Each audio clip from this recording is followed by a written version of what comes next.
سلام درنو لیدونکو ستړي مشه پام وکړئ تازه خو ډېر زیات مهم خبر ته شمالي وزیرستان کې د امنیتي ځواکونو قافلې سره چاودنه کې 12 تنه وژل شوي.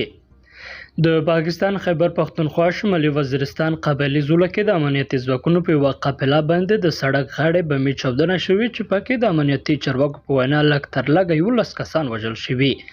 د پاکستان پوځ تر اوسه پورې د دغې پیښې په اړه څه نه دي ویلي، خو ځایي امنیتي سرچینو ډیوه ته ویلي چې دغه پیښه د شوال په سیمه کې رامنځته شوې. امنیتي سرچینو ویلي په پیښه کې یو ګاډی په نښه شوی چې پکې د شوال په سیمه کې د یوه چیک پوسټ په ودانۍ کار کوونکي مزدوران د کار وروسته د خپل استوګنې ځای ته روان وو.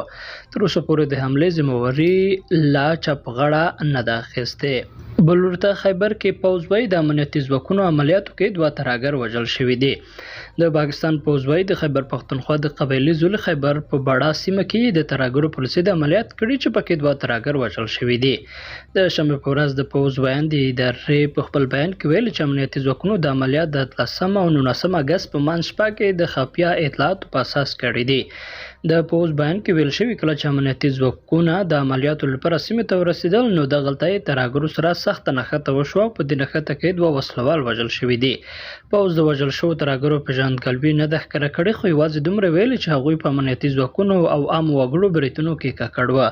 تر دې وړاندې تېره اونۍ پوځ د قبایلي ضلع شمالي وزیرستان په رازماک سیمه کې هم په دغسې عملیاتو کې د 2 ترهګرو د وژلو دعوا کړې وه.